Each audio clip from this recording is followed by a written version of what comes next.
అనిల్ రావుపూడి దర్శకత్వంలో వెంకటేష్ కథానాయకుడిగా నటిస్తున్న చిత్రం సంక్రాంతికి వస్తున్నాం దిల్ రాజు నిర్మిస్తున్నారు. ఈ చిత్రంపై భారీ అంచనాలున్నాయి. వచ్చే ఏడాది సంక్రాంతికి విడుదల చేయడానికి సన్నాహాలు కూడా చేస్తున్నారు. ఈ చిత్రం నుండి మొదటి పాటను త్వరలోనే విడుదల చేసేందుకు సన్నాహాలు జరుగుతున్నాయి.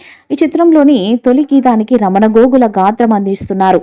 గోదావరి గట్టు మీద అంటూ సాగే ఈ పాటను త్వరలోనే విడుదల చేయబోతున్నారు. గతంలో వెంకటేష్ నటించిన లక్ష్మి చిత్రంలోని పాటలకు రమణ గోగుల సంగీత సారథ్యాన్ని వహించారు. మళ్ళీ 18 ఏళ్ల తర్వాత వెంకటేష్ రమణ గోగుల కాంబినేషన్ ఇలా కుదిరింది.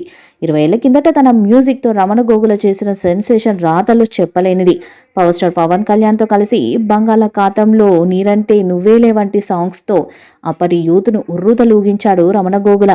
మ్యూజిక్ అందించడమే కాకుండా స్వయంగా ఆలపించేవారు రమణ గారు.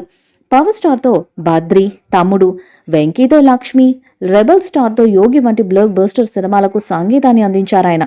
కొన్నేళ్లుగా సినిమాలకు దూరంగా ఉన్న రమణ గోగుల మరొకసారి తన స్వరాన్ని వినిపించబోతున్నారు. అవును, ఇప్పుడు ఈ వార్త టాలీవుడ్లో ఆసక్తిని రేకెత్తిస్తుంది. అనిల్ రావుపూడి దర్శకత్వంలో విక్టరీ వెంకటేష్ నటిస్తున్న సినిమా సంక్రాంతికి వస్తున్నాం. ప్రస్తుతం షూటింగ్ దశలో ఉన్న ఈ సినిమా మ్యూజిక్ సిట్టింగ్స్ మొదలుపెట్టారు. అందులో భాగంగా భీమ్స్ సిసిరోలియో సంగీతాన్ని అందిస్తున్న ఈ సినిమాలోని గోదావరి గట్టు మీద అంటూ సాగే పాటను రమణ గోగుల ఆలపించనున్నారు. ఈ పాటకి భాస్కర్ భట్ల సాహిత్యాన్ని అందించారు. త్వరలోనే ఈ పాటని విడుదల చేయబోతున్నారు. వెంకీ నటించిన లక్ష్మి సినిమాకు చివరిగా సంగీతాన్ని అందించారు రమణ. 18 ఏళ్ల తర్వాత వెంకటేష్ రమణ గోగుల కలయికలో రానున్న ఈ సాంగ్ పై ప్రేక్షకుల్లో క్యూరియాసిటీ నెలకొంది. వెంకీకి జోడీగా మీనాక్షి చౌదరి, ఐశ్వర్య రాజేష్లు నటిస్తున్న ఈ సినిమాను శ్రీ వెంకటేశ్వర క్రియేషన్స్ పతాకంపై శిరీష్ నిర్మిస్తున్నారు. దాదాపు 100 కోట్ల బడ్జెట్ తో రూపొందుతున్న సినిమా ఇది. దర్శకుడు అనిల్ రావుపూడినే ఈ చిత్రానికి 30 కోట్ల పారితోషికాన్ని అందుకుంటున్నాడు. వెంకటేష్ 20 కోట్ల వరకు అందుకుంటున్నాడని సమాచారం. వీళ్ల పారితోషకాలతోనే సినిమా బడ్జెట్ 50 కోట్లు అయిపోతుంది.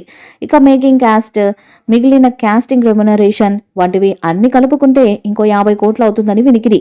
సంక్రాంతికి కరెక్ట్ గా సెట్ అయ్యే సినిమా ఇది. ఫ్యామిలీ ఆడియన్స్ తప్పకుండా థియేటర్స్కి వచ్చి చూస్తారు. సంక్రాంతి ముగిశాక కూడా ఈ సినిమా హవా ఇంకో వారం రోజులు నడిచే అవకాశం ఉంటుందని ట్రేడ్ పండితులు అంచనా వేస్తున్నారు. మరోపక్క ఈ సినిమాకి బిజినెస్ ఆఫర్స్ కూడా బాగా వస్తున్నాయని వినికిడి.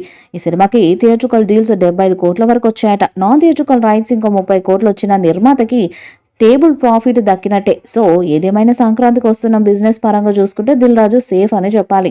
ఈ వీడియోపై మీ అభిప్రాయాన్ని కామెంట్ బాక్స్లో తెలియజేయండి. ఈ వీడియో మీకు నచ్చితే లైక్ చేయండి, షేర్ చేయండి, కామెంట్ చేయండి. మరిన్ని అప్డేట్స్ కోసం మన ఛానల్ సబ్స్క్రైబ్ చేయండి. అలాగే పక్కన ఉన్న గంట సింబల్ గట్టిగా కొట్టండి.